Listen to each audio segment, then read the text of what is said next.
Olá, é com alegria que damos seguimento ao estudo cronológico da Revista Espírita de Allan Kardec. Feliz por vocês que nos acompanham pelas redes sociais. Já estamos estudando há muitos anos, há mais de 8 anos, há 8 anos de revista. Semanalmente deixamos à disposição um vídeo com as nossas reflexões. Felizes, repito, por vocês que têm nos acompanhado e podem constatar a grandeza dessa nobre tarefa do codificador e quanto aprendizado são insubstituíveis. Hoje nós vamos estudar a revista de junho de 1866, que contém 12 artigos. E o primeiro artigo já é um daqueles que particularmente eu gosto muito, porque traz para nós muitas reflexões. Allan Kardec era conectado, estava sempre conectado com as atualidades do seu tempo, com os fatos que os jornais publicavam, que as pessoas comentavam, e sempre a preocupação de fazer uma análise daquele fato real à luz da doutrina espírita, porque muitos permaneciam incompreensíveis para a grande maioria. E o primeiro artigo é um estudo moral que Kardec faz, que ele dá o nome de Monomania Incendiária Precoce. Num jornal de Lyon foi divulgada a história, um drama de uma família, um casal honesto, operários de seda, que tinha um filho. E este filho, que tinha na época 4 anos e meio, desde que nasceu já apresentava uma tendência de comportamento muito peculiar. Diz aqui que com 18 meses, portanto com apenas 1 ano e meio de vida, a criança já tinha um certo prazer em acender fósforo. E depois, com 2 anos e meio aproximadamente, ele já havia tirado fogo num colchão da casa, e sempre que podia ele tinha esse ímpeto de incendiar, de colocar fogo nas coisas.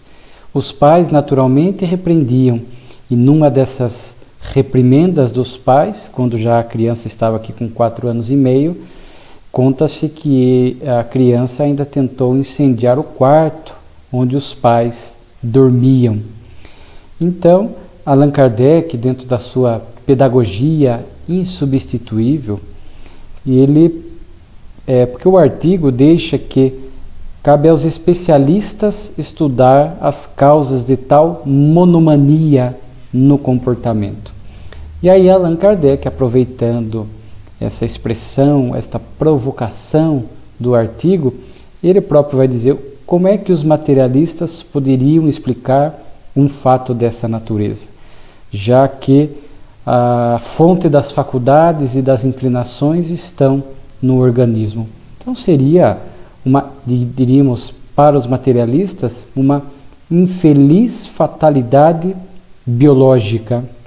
Uma criança, desde cedo, quer dizer, 1 ano e meio acendendo fósforo, nós vamos ver aqui no artigo, nem tempo teve de sofrer a influência do meio, é muito pequena para estar demonstrando essas tendências. Então, se os materialistas acusam o organismo, e Kardec disse se fôssemos adotar essa linha de raciocínio materialista, nós não poderíamos mais condenar os criminosos, porque os criminosos poderiam também dizer que eles não têm culpa moralmente falando, é uma fatalidade biológica, deles nascerem com o impulso, a tendência, o ímpeto criminoso.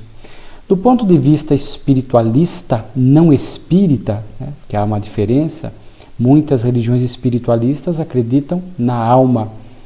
O espiritismo acredita na alma, na reencarnação, na lei de causa e efeito, na mediunidade, etc. Então são coisas distintas.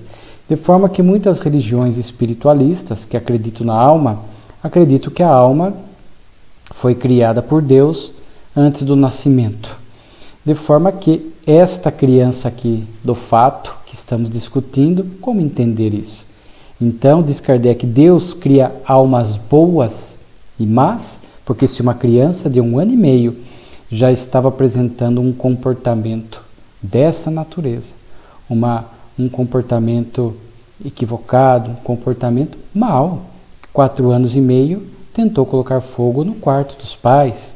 Então, como é? Se Deus cria as almas, criou esta criança como uma alma má, né? E quando as coisas vão se tornando mais complexas, diz Kardec, algumas religiões que não conseguem entender esses fatos ou apresentar uma explicação racional, dizem que é um mistério de Deus que não nos cabe questionar. E mesmo que se falasse da influência do meio, à luz da doutrina espírita, nós sabemos que a influência do meio ela é relativa, que até a Kardec fala dessa questão, né, da influência do meio. Ele diz assim: essa influência não é exclusiva, absoluta, pois se vêem seres perversos nas mais honradas famílias, ao passo que outros, né, saem puros, têm bom comportamento de uma família no charco, uma família disfuncional, equivocada. Então, à luz da doutrina espírita, nós sabemos que o espírito traz do seu passado essas tendências boas e más. Se já traz boas tendências, virtudes conquistadas, e ele renasce no meio onde a influência seja perniciosa, uma família disfuncional, ele não cederá, porque o espírito não regride. Se é algo que ele já superou em vidas passadas, ele não cederá. E vemos inúmeros casos, né? Se nós buscarmos, vamos ver pessoas que nascem, às vezes, no meio da criminalidade, às vezes o bairro, o quarteirão, na família, há pessoas dedicadas à criminalidade e dali saem pessoas que não se envolvem, preferem ficar à distância, não se envolvem com a criminalidade e tocam a sua vida honesta. Como é que resistem a essa influência? Porque é um espírito que já traz conquistas nessa área, já superou essa inclinação para o delito, já superou a inclinação para o vício do álcool, da droga. Às vezes nasce no meio onde isso está muito abundante e ele supera, é algo que venceu. Como muitas vezes, que é o caso aqui, às vezes pais bons recebem no lar esses filhos que desde a tenra infância, a primeira infância, já vão apresentando esses comportamentos. Às vezes, aqui é o ímpeto de incendiar. Crianças muito agressivas, crianças muito precocemente sexualizadas, enfim, nós vamos ver no espírito já demonstrando a sua tendência, o seu comportamento. E aí, como diz Allan Kardec, somente a reencarnação, somente a pré-existência da alma, para nós entendermos que o espírito não chega como se fosse um livro em branco, já traz um histórico longo. Kardec diz aqui, sim, o homem, a criatura humana, já viveu não uma, mas talvez 1000 vezes. Em cada existência suas ideias se desenvolveram, adquiriu conhecimentos dos quais traz a intuição na existência seguinte e que o ajudam a adquirir novas. Dá-se o mesmo com o progresso moral. Os vícios de que se desfez, não aparecem mais, que é o que falávamos há pouco. Os que conservou se reproduzem até que deles se corrija definitivamente. Então é somente com a reencarnação que nós vamos entender. Vimos há pouco tempo crianças gênios, né? Homens que apresentam desde a tenridade uma aptidão artística para a poesia, para a matemática, para o bem, e muitas vezes perguntam-se de onde? É um espírito que traz isso, né? Então essas tendências inatas, boas e más, somente a reencarnação para nos explicar, porque isso se dá independentemente de genética, independentemente do meio, independentemente do lar onde está, é o espírito demonstrando as suas características, as suas virtudes, os seus defeitos. Então é com a reencarnação que nós entendemos isso. E Kardec fala, ainda no seu texto, que isso é muito importante. aqui ele diz, né, que é muito importante o conhecimento espírita que vai direcionar uma educação específica. A educação espírita, Kardec já propõe nas suas obras para a análise das tendências das crianças, né, o comportamento, os pais estarem atentos para, se a criança já apresenta de forma natural determinada virtude, os pais procurarem ampliar, potencializar, fortalecer essas virtudes. Se a criança já apresenta uma inclinação negativa, desde cedo já corrigir, né, botar limites nessa área, orientar. Então o conhecimento espírita propõe essa educação integral, não com o olhar apenas na atual reencarnação, entendendo que é um ser imortal, com múltiplas, como diz aqui Kardec, já viveu, simbolicamente falando, até 1000 vezes, né? Não é o número exato, é uma simbologia para mostrar que a alma já viveu muito, e vai trazendo isso. E os pais, então, têm que tomar cuidado. É muito importante essa educação na primeira infância. A criança até os 7 anos, os laços da reencarnação ainda se consumando, a criança ali está mais moldável às influências, à educação, aos conceitos, aos limites, aos exemplos dos pais. Então, virá situações dentro da perspectiva da reencarnação, como essas aqui que nós estamos vendo. Inclusive, Kardec lê o fato na Sociedade Parisiense de Estudos Espíritas, e como nós vimos aqui no estudo exaustivamente, os benfeitores colaboravam, porque era o momento de trazer o contributo da doutrina para esses fatos inexplicáveis, para mostrar o quanto o Espiritismo, dentro dos seus princípios e valores, dentro da racionalidade, poderia explicar esses fatos.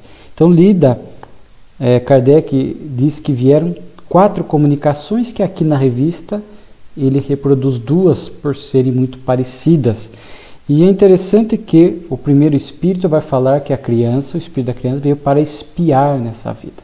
Então, quando nós juntamos aqui as 2 comunicações, nós passamos a entender que esta criança com a monomania incendiária, diz aqui os espíritos, revelam os espíritos que ele já tinha essa tendência na vida passada, que inclusive matou, através do fogo, incendiando, matou diversas pessoas para, diz aqui, atender, satisfazer a sua ambição, não recuou diante do incêndio. Então era um espírito que já na vida anterior havia matado algumas pessoas, incendiando-as, e trazia, portanto, uma expiação para esta atual reencarnação, e também uma provação, porque teria que vencer novamente essas tendências de incendiar, de atear fogo, de ferir os outros, que já na primeira infância esse espírito já estava demonstrando. E aí os espíritos também dizem que as vítimas do crime de incêndio da vida passada, muitas não perdoaram, e agora, encontrando o menino, estavam exercendo sobre ele um assédio espiritual também muito intenso. Então nós ficamos aqui diante desse quadro a imaginar o drama dessa família, né? Os pais, aqui a importância, os espíritos dizem, do conhecimento da doutrina espírita, para que os pais possam entender essa situação, saber que para os pais é uma prova. A maioria das situações, os pais muitas vezes estão envolvidos no contexto das vidas passadas, muitas vezes colaboraram, participaram, ou se não colaboraram, não participaram, ao menos antes da reencarnação, consentiram em receber esse espírito, essa alma tresmalhada, para poder ajudá-la dentro da dinâmica e da convivência do lar. Então, para os pais, fica este alento da doutrina, que foi algo consentido, que não faltará amparo e socorro espiritual. Então vejam, porque os pais poderiam ficar se questionando a vida toda, por que ele é assim, por que nasceu desse jeito, Deus nos abandonou, ficar tendo um olhar pessimista, negativo, né, acreditando ser deserdado da divindade, o que agravaria ainda mais essa situação. Então aqui, numa comunicação espiritual, os espíritos falam que a doutrina espírita propiciaria, não só para o menino mais maduro, ele entender as suas inclinações, botar aí um freio, compreender a sua prova e manejar a força de vontade para poder frear os seus instintos. Agora, claro, aqui nesta história, por isso que eu gosto muito dela, ela traz questões assim muito interessantes. Primeiro, nós estamos lidando aqui com, poderíamos ampliar esse assunto para os nossos parentes com problemas morais. Filhos, pais, mães, vemos essa diversidade espiritual que a reencarnação nos explica. Então, às vezes, nós vamos tendo no nosso lar, seja o lar mais diminuto, pais e filhos, ou o lar mais extenso, vamos encontrar almas como a do menino, com inclinações muito negativas, almas com tendência à criminalidade, à sexualidade, ao materialismo, à ociosidade. E a gente pergunta, por que é assim? Às vezes, num lar, são vários que receberam a mesma educação e comportamentos diferentes. Somente a reencarnação. Da nossa parte, nós pais, educadores ou familiares um pouco mais lúcidos, cabe-nos a tarefa de compreender a luz da reencarnação e acolher sempre, que nenhum investimento de amor é perdido. Kardec, inclusive, comenta, puxa vida, mas como é que pode haver progresso para um espírito desse numa reencarnação? Existe uma lição do espírito Camilo, através da mediunidade de Raul, na Teixeira, na obra Educação e Vivências, ele fala de almas cristalizadas no erro, almas que vêm há muitas vidas, séculos, milênios, repetindo às vezes o mesmo tipo de erro. E uma reencarnação, é claro, será insuficiente para corrigir totalmente esse espírito. De forma que qualquer progresso feito é válido. Kardec diz aqui, ora, ainda que esta alma tivesse avançado apenas um passo, se só tivesse o arrependimento e o desejo de melhorar, já seria um progresso. Então, este menino mais maduro, mais consciente, só de estar arrependido do que fez e buscando frear esses impulsos, já é progresso. Então, cabe aos pais, aos educadores, às pessoas mais lúcidas na família, ir semeando o bom exemplo, apresentando o caminho do Cristo, do Evangelho, os bons valores, e vai semeando, porque nenhum investimento de amor é perdido. Ainda que esse espírito, ou ainda que este menino na história não ouça o conselho dos pais e continue incendiando, mate novamente, pelo menos os pais têm a consciência tranquila de que fizeram melhor. E segundo o Livro dos Espíritos, não serão responsabilizados espiritualmente. Porque se os pais cumpriram com seus deveres e os filhos se desviam, não há aí débito ou responsabilidade moral dos pais. Então, diz aqui, é uma grande tarefa. Agora, se falham, se equivocam, se omitem, em alguma medida colaboram para que os filhos se compliquem diante da vida, é claro que serão corresponsáveis diante da lei de Deus. Então, fica sempre aqui o apelo para que os pais cumpram de fato aí com o papel educacional dentro do que a doutrina espírita propõe. Então vejamos que nós vamos semeando nos corações dessas almas tresmalhadas, dessas almas condicionadas no erro. E nem, repito, é uma frase de Joana de Ângeles, através de Divaldo Franco, nenhum investimento de amor é perdido. Por mais que o espírito hoje não dê nenhum indicativo de mudança, está ali, na sua memória espiritual, nos seus sentimentos, um dia vai produzir frutos. Com a visão espírita, a fé na vida futura é algo que também deve fazer parte das nossas considerações, porque às vezes estamos corrigindo, ajudando a corrigir o rumo de uma alma, semeando em corações complexos, para que no futuro, em vidas por vindouras, esta alma possa começar a mudar as suas opções, buscando o caminho correto.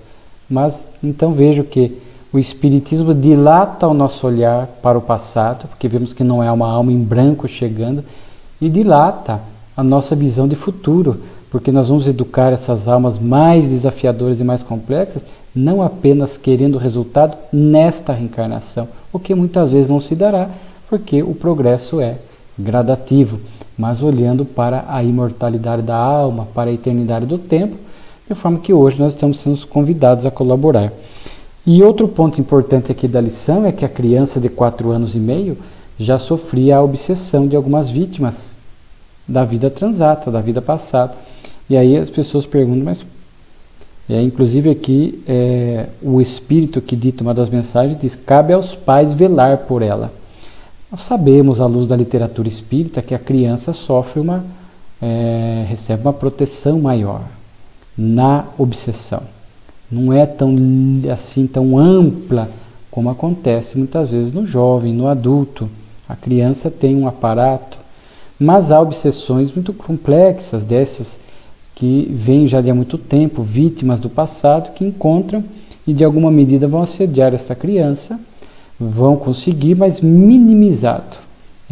Há uma proteção espiritual, eles não evitam, porque afinal de contas aquele espírito que está no corpo da criança traz o débito, mas eles minimizam para que uma criança não sofra integralmente os malefícios de uma obsessão.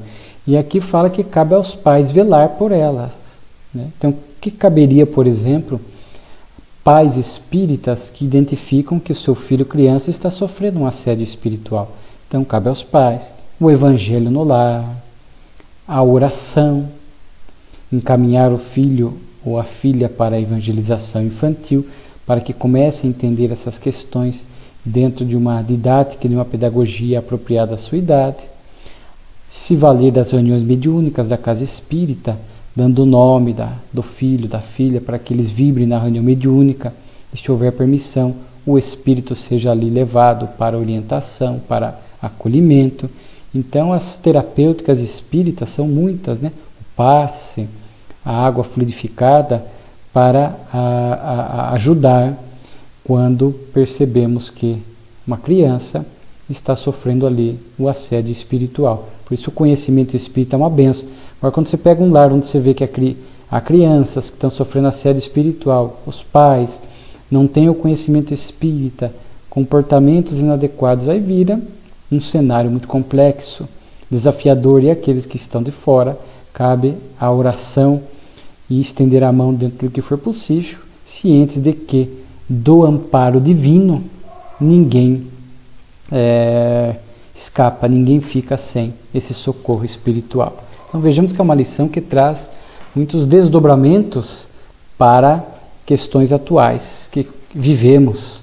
A segunda lição também gosto muito dela, hoje nós vamos ter que administrar bem o tempo aqui. É tentativa de assassinato do imperador da Rússia. Um estudo psicológico, também uma notícia de jornal, onde aqui, assim, em síntese, um imperador, aqui pela data, chama imperador Alexandre, mas tem Alexandre I, Alexandre II, Alexandre III na Rússia, pela data me parece Alexandre II, que sofreu um atentado contra a sua vida e ele foi salvo por um camponês. Primeiro, aqui na notícia do jornal, diz que numa sessão espírita realizada em Hindenburg, o espírito de Catarina II já vinha anunciando que o imperador estava ameaçado de um grande perigo, justamente fomentando para que cuidados e proteções fossem feitas. E conforme Kardec comenta aqui, nada foi feito. Se a espiritualidade está avisando, alertando, é porque ainda não chegou o momento desse espírito do imperador Alexandre II, provavelmente, não retornar à pátria espiritual. Porque se é algo que deve acontecer, algo inevitável, naturalmente que a espiritualidade não ficaria alardeando, inspirando proteção e socorro para se evitar. Mas mesmo que não foi dado ouvido a esta comunicação espiritual de Catarina II, então vemos aqui o intercâmbio presente em muitos fatos da história. Kardec narra que um jovem chamado Joseph Komissarov, ele ia a uma capela situada num outro local, no seu aniversário. O caminho que ele normalmente frequentava estava interrompido, ele teve que mudar o seu trajeto, ficou na outra margem do rio e viu a passagem do imperador Alexandre II, que saía do jardim de verão. Tendo se misturado na multidão, percebeu que um indivíduo procurava aproximar-se e cujas atitudes lhe pareceram suspeitas. Ele foi inspirado pela espiritualidade. Seguiu-o e, tendo-o visto tirar uma pistola do bolso e apontá-la para o imperador, teve a presença de espírito de lhe bater debaixo do braço, o que fez o tiro partir para o ar. E aí que Kardec vai falar que feliz acaso, né? Porque na verdade não há acaso, né? Muitos dirão, mas sim uma direção inteligente. Inclusive aqui vai ocorrer também uma comunicação espiritual para ampliar o entendimento desse fato, e aqui à luz da doutrina espírita nós sabemos que quando não chega o período de retorno ao mundo espiritual, a espiritualidade tem meios de evitar o desencarne precoce, prematuro, que feriria a lei de justiça, a lei de causa e efeito. Eu fico imaginando, às vezes nós comentamos em nosso grupo de estudo, muitas vezes mesmo nós espíritos não temos noção desses espíritos, do volume de espíritos que trabalham para evitar essas desencarnações precoces. Às vezes no ambiente hospitalar, quantos doentes ficam ali no corredor, desamparados, mas não chegou a hora de voltar. E mesmo com a negligência médica, com o descaso médico do local, os espíritos atuam fluidicamente para que aquela pessoa não volte ao mundo espiritual antes do tempo, se não chegou a hora. Interessante ver que os espíritos têm condições para isso. Então nós passamos a confiar nesta ação espiritual. Nós retornamos antes, se for pelo suicídio direto ou indireto, né, uma atitude imprudente, aí sim nós corremos o risco de voltar antes. Mas se estamos agindo regularmente, ordinariamente, nós não vamos voltar para a pátria espiritual antes do tempo por erro, falha ou dolo alheio. Me recordo fazíamos visita espírita numa unidade prisional e lembro que um companheiro espírita conversou ali na unidade com um matador de aluguel, né? E ele falou que certa feita ele foi matar uma pessoa e aconteceu algo, ele estudou o local, a chegada da vítima e tudo, e disse que quando ele se preparou, a hora que ele foi atirar, um vento do nada apareceu, levantou areia nos seus olhos, ele ficou impedido de ver, a visão momentaneamente comprometida, a vítima conseguiu escapar da sua ação. Temos uma obra do Divaldo, Entre os Dois Mundos, também de Filomeno, onde ele narra uma história de um trabalhador espírita, uma pessoa dedicadíssima, que um ex-funcionário da instituição espírita planejava matá-la, mas não era devido. Esse ex-funcionário se escondeu a altas horas da noite atrás de uma árvore, se me falha a memória, e o trabalhador espírita aparentemente morava ali na instituição. Ele caminhava indo para casa sem ninguém, ermo, escuro. A hora que a pessoa foi golpeá-lo com uma arma branca, uma faca, os espíritos deram uma descarga fluídica e o agressor desmaiou, não consumou.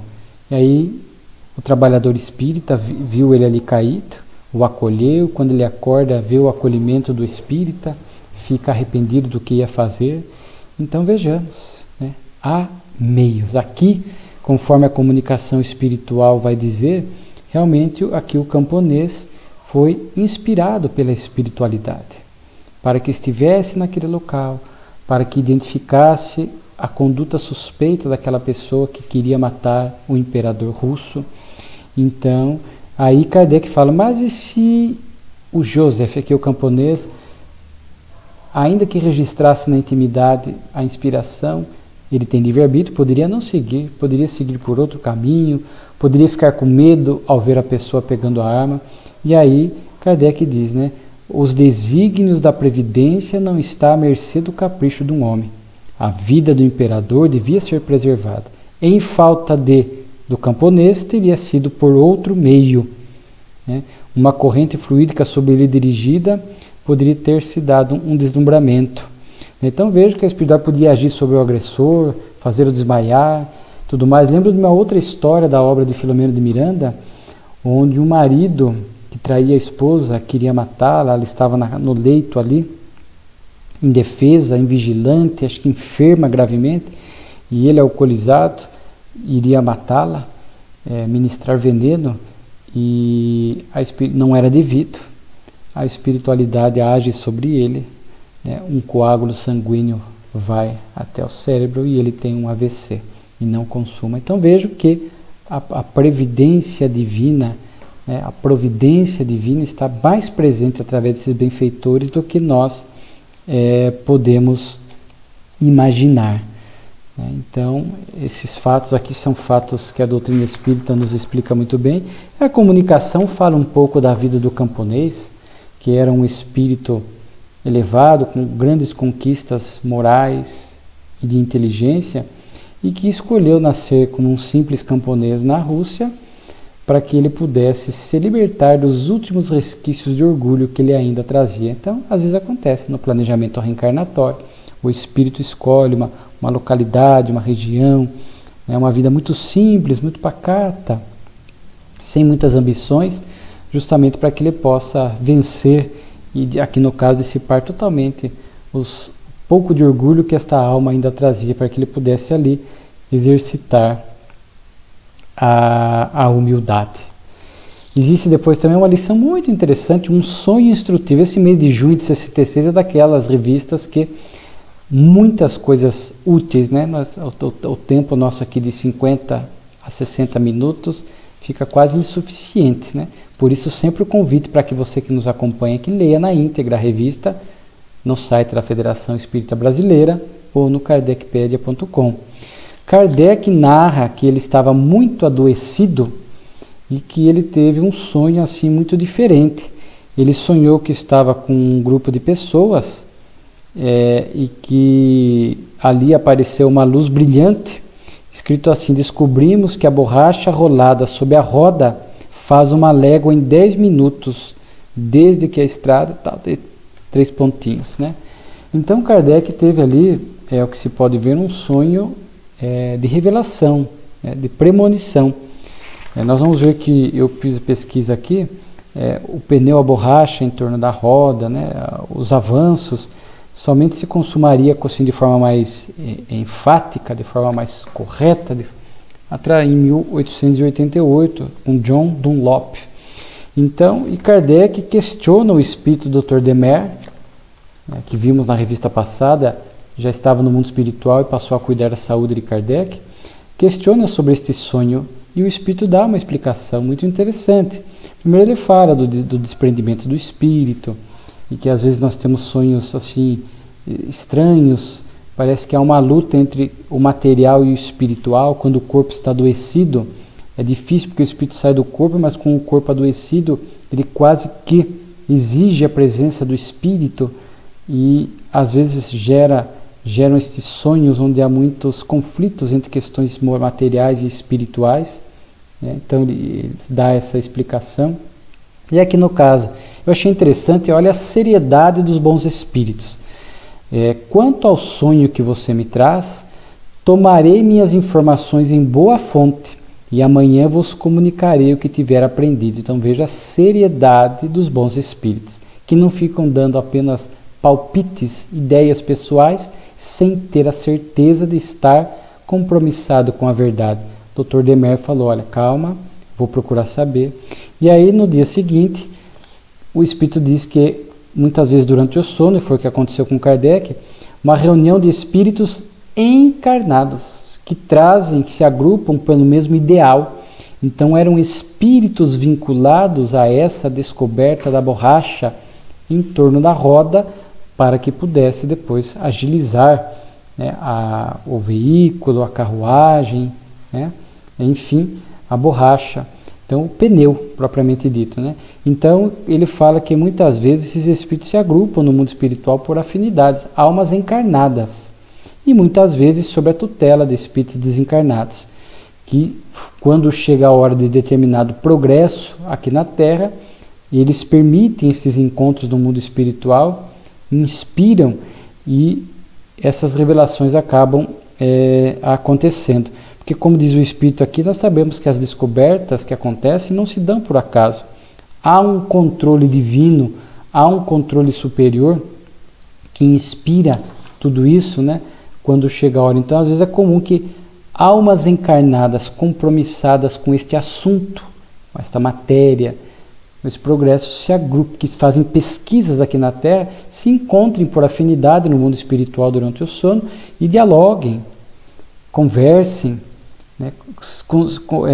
Sigam lá, muitas vezes permutando experiências para chegar naquela descoberta. E muitas vezes, se os espíritos superiores entenderem que eles podem interferir, eles inspiram este grupo e muitas vezes a descoberta, então, quando chega a hora, se dá aqui na Terra. E o espírito do Dr. Demer diz que é comum, por enquanto, a gente vê várias ideias dessa forma, às vezes chegando em vários pontos da Terra, porque espíritos que estão em países, continentes diferentes, mas vinculados por um mesmo ideal, por uma mesma pesquisa, se agrupam no mundo espiritual para dialogarem, para juntos crescerem e avançarem nessas pesquisas. Então Kardec viu um grupo e foi permitido a ele, Kardec, que nada tinha a ver com a descoberta da borracha em torno da roda, mas permitido a ele justamente para que o assunto pudesse vir à tona e pudesse gerar essa explicação doutrinária. Então era útil para a doutrina espírita. E hoje na literatura espírita nós encontramos essas reuniões no mundo espiritual entre encarnados, né, que se agrupam por afinidade, nem sempre boas.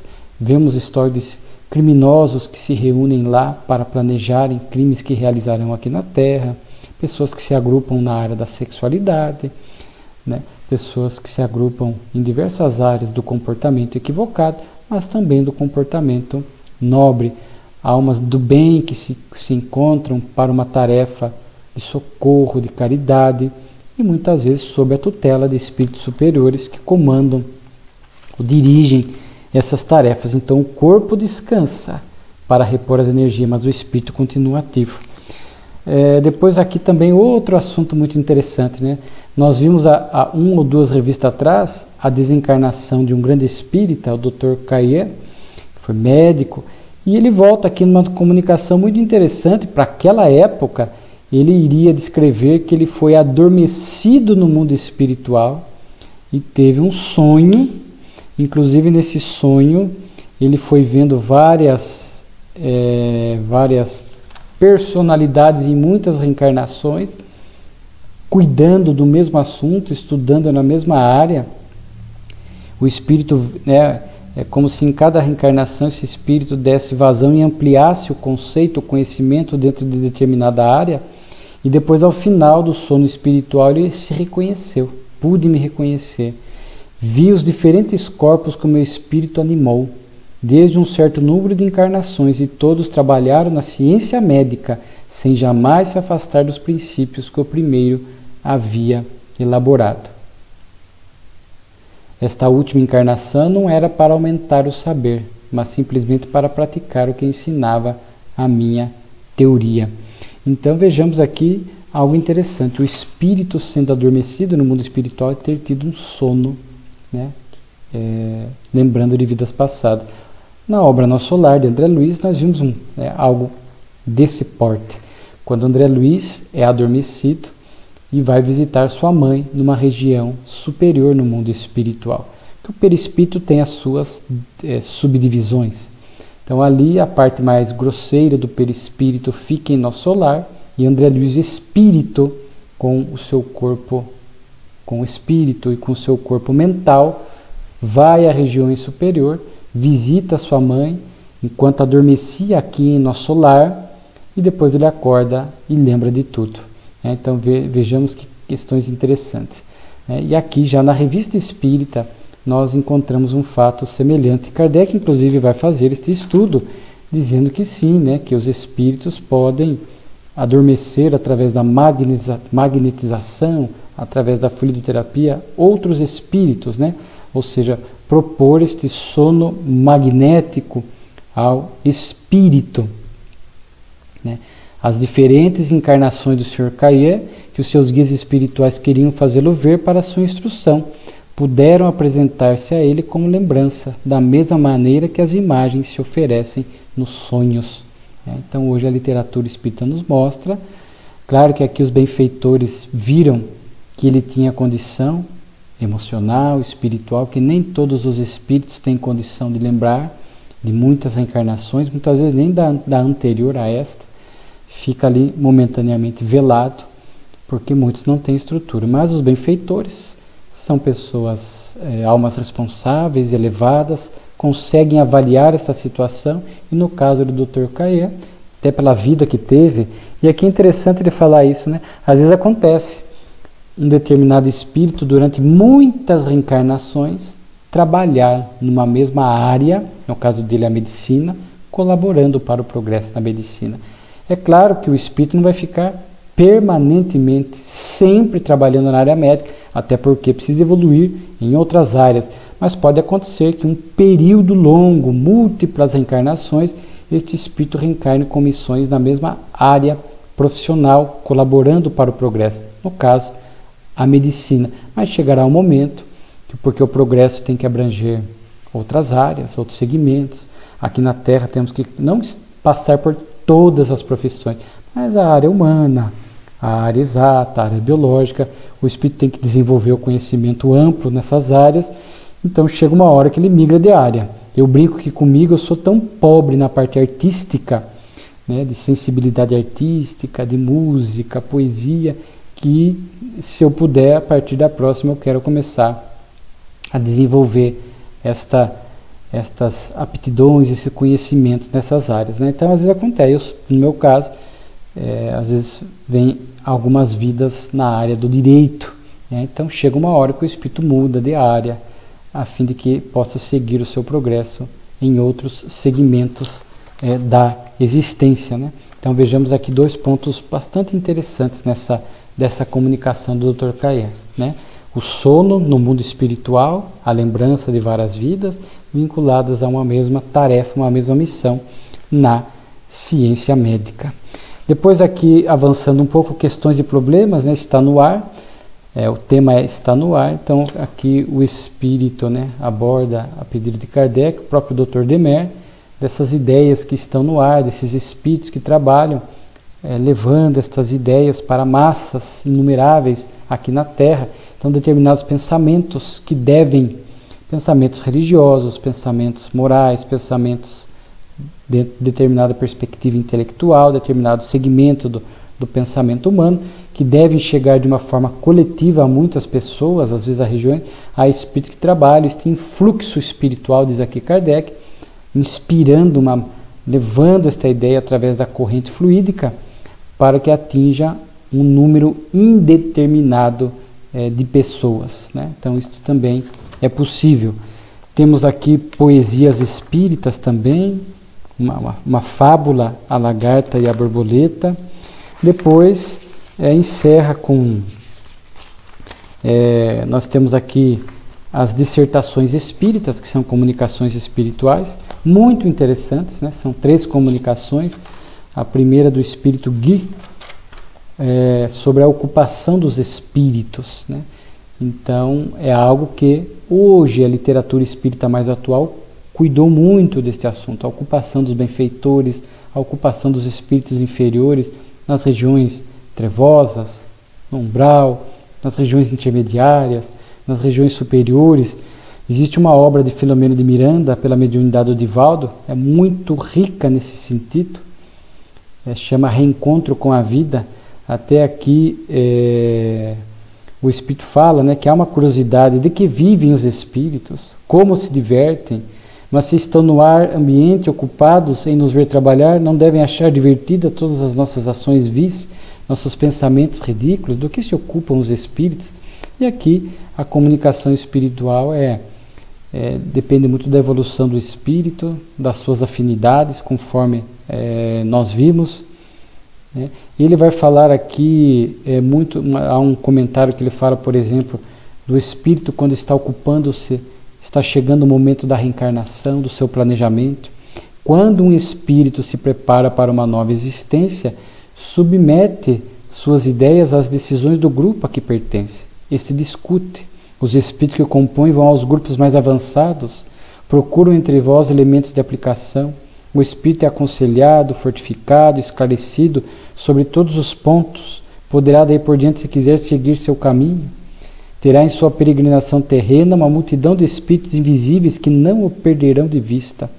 Tendo participado em seus trabalhos preparatórios, eles aplaudem os seus resultados, os esforços a vencer a sua vontade firme que, dominando a matéria, lhe permitiu trazer aos encarnados um contingente de quitações e de amor. Então veja só, mesmo muitas informações que nós achamos que somente na literatura espírita atual foi revelada, mas com a revista Espírita nós vemos que muitos pontos, já naquela época de Kardec, eram cuidadas de forma um pouco mais superficial, mais simples, não era o momento para se aprofundar em pontos acessórios. Mas há muitas comunicações falando da ocupação dos espíritos. Aqui interessante é a forma como esse espírito detalha os preparativos da reencarnação. Veja, esse grupo de espíritos, espíritos familiares, que estavam lá conosco, ajudando a cuidar do nosso planejamento reencarnatório e que seguem cuidando de nós. Seguem, como diz aqui, torcendo por nós, pelos bons resultados da atual reencarnação. Então, sempre afirmamos que o número de espíritos, a quantidade de espíritos que nos inspiram para o bem é muito maior do que os espíritos que querem perturbar. Mas a questão é de livre-arbítrio, é de sintonia. Então é interessante a forma como esse espírito vai desenvolvendo esta questão, dizendo das afinidades, das ideias, né, dos grupos que se formam do lado de lá. Né? E ele até chega a comparar o mundo espiritual por conta dessa atividade incessante, essa movimentação dos espíritos sem parar, essa pujança, ele chama de um formigueiro inteligente. Né? Então os espíritos estão aí, trabalhando e se movimentando sem cessar. Aos que exercem as atividades mais grosseiras e aos que exercem as atividades mais elevadas, tudo de acordo com a evolução de cada um, mas a gente sabe que no formigueiro todos cooperam para a harmonia, o equilíbrio do conjunto. Então, esses espíritos trabalham incessantemente no mundo espiritual para a harmonia do conjunto. Depois, suspensão da assistência dos espíritos. Que interessante, é apenas um grupo que num dado momento parou de receber uma comunicação de determinados espíritos elevados que os ajudavam, vez que outra, e passaram a se abster de dar instruções. E aí, Kardec consulta os espíritos e diz que foi um afastamento momentâneo e necessário, até para que essa desvinculação do grupo, para não criar dependência, porque percebeu-se aqui que o grupo estava muito dependente dessas comunicações de determinados espíritos de escola. Então era importante que eles progredissem, não que cessou a comunicação, que existem casos em que o grupo mediúnico de repente para de receber qualquer tipo de comunicação. É um alerta para o grupo. Vai caber ao dirigente conversar com os médiuns, reavaliar a tarefa, estudar, orar, para entender o porquê dessa suspensão de todas as comunicações. Mas aqui era uma suspensão da comunicação de alguns espíritos elevados que regularmente se manifestavam. Talvez eles perceberam que estava gerando uma dependência, um condicionamento e acharam importante que cessassem as comunicações para que o espírito pudesse crescer com os próprios esforços, valorizar outros espíritos que participavam ali do equilíbrio do grupo. E outra coisa que o Espírito fala aqui que a gente se esquece, os benfeitores também vão assumindo outras tarefas. Ele diz aqui, muitos desses espíritos conselheiros simpáticos que se comunicavam junto a vocês com regularidade, assumiram outros compromissos, outras tarefas, junto a outros homens, outros grupos. Naquela época inicial do movimento espírita, os grupos estavam crescendo, se multiplicando. Então, às vezes, os espíritos os benfeitores iam assumindo outras tarefas diante de outros grupos que iam se multiplicando. Também tem isso, né, que tem que ser levado em conta. Uma comunicação muito bonita, o trabalho foi de Santo Agostinho, uma comunicação ditada na Itália, E inclusive Kardec fala no final aqui, já me antecipando, no Notícias Bibliográficas, ele traz duas notícias, né? Uma desse novo jornal italiano, que é La Voce di Dio, a Voz de Deus, uma nova publicação espírita na Itália, dedicada a comunicações espirituais, publicar comunicações espirituais, e o Kardec pôde observar que era de grande elevação. Inclusive essa de Santo Agostinho faz parte desse jornal italiano.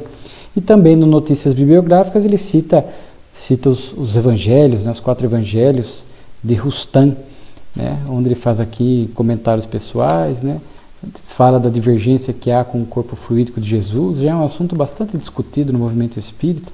Kardec já aponta aqui que a obra foi muito extensa, que ela poderia ter sido reduzida a 2 ou a 1 só volume, e falou também que se valeu apenas de um médium, né, a Madame Collignon, e de forma que faltou essa universalidade de ensinos e tal, mas são comentários. Kardec tece elogios também em determinados momentos aqui à obra, tá? Mas é importante isso, mas você já está bem definido. Inclusive a Federação Espírita Brasileira já retirou há alguns anos do seu estatuto essa questão das obras de Rustam, né? Então é algo dentro da Federação Espírita Brasileira superado para o movimento espírita nacional.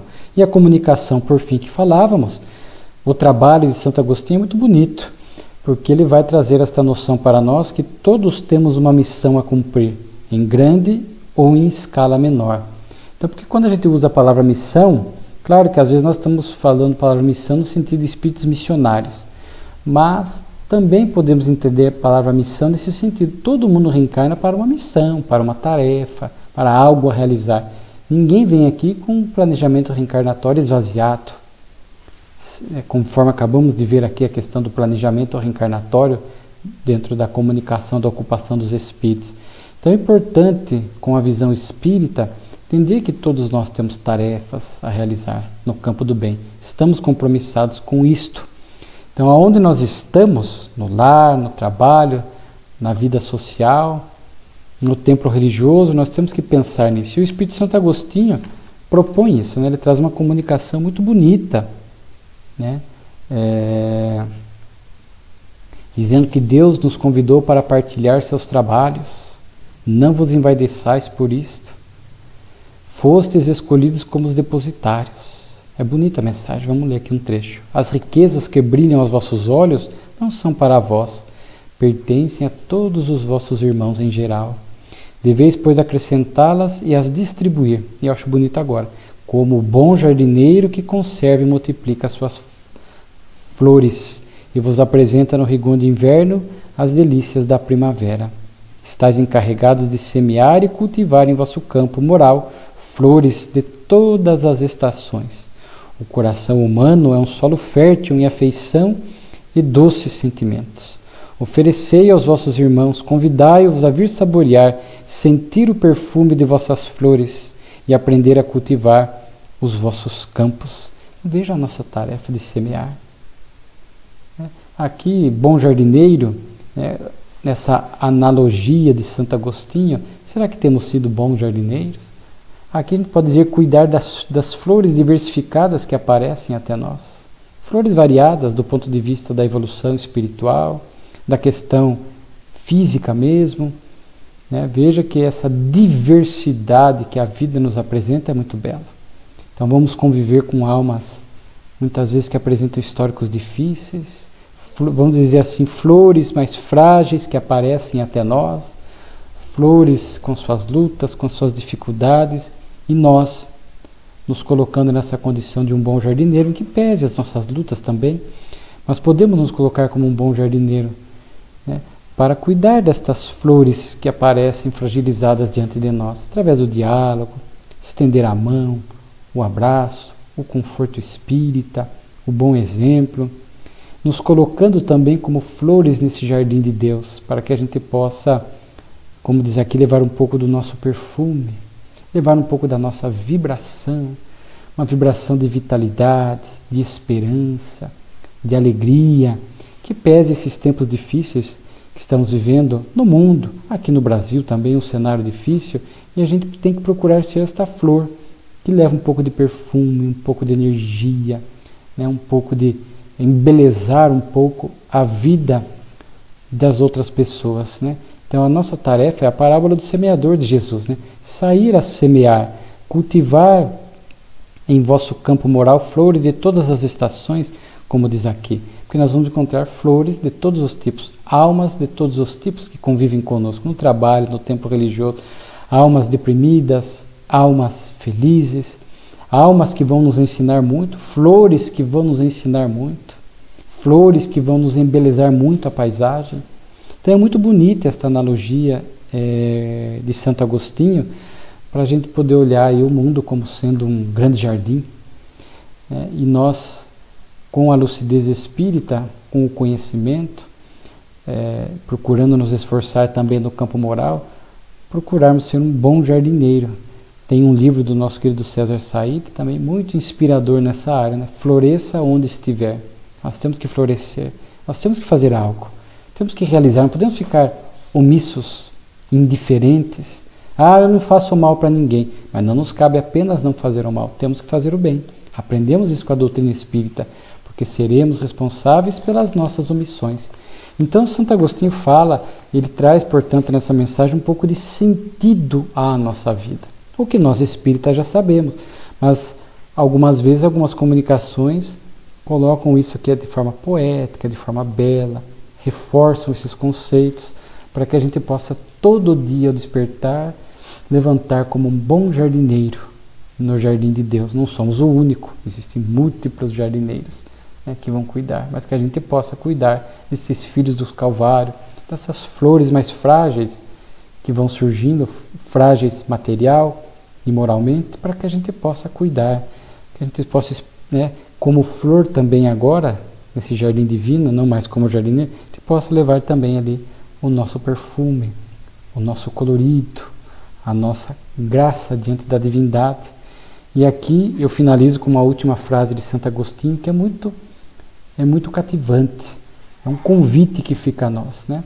Espíritas, é a vós que me dirijo, preparamos o vosso campo, agora agir de maneira que todos os que necessitarem dele possam gozar largamente. Lembrai-vos que todos os ódios, todos os rancores, todas as inimizades devem desaparecer diante de vossos deveres. Instruir os ignorantes, assistir os fracos, ter compaixão dos aflitos, defender os inocentes, né? Não nos omitir diante das injustiças, né? Lamentar os que estão no erro, perdoar aos inimigos. Todas essas virtudes devem crescer em abundância no vosso campo e deveis implantá-las nas dos vossos irmãos. Recolhereis uma ampla colheita e sereis abençoado por vosso Pai. A palavra de nosso Pai Celeste desceu ao vosso globo, como no dia da criação. Ele vos envia uma nova luz, cheia de esplendor e de verdade. A doutrina espírita, né, o Consolador prometido, que nos propicia e nos dá condições de podermos ser um bom jardineiro diante deste campo divino, ou como dizia Jesus, convidados que estamos a trabalhar dignamente nesta vinha do Senhor. Muito obrigado, mais uma bela revista espírita para as nossas reflexões.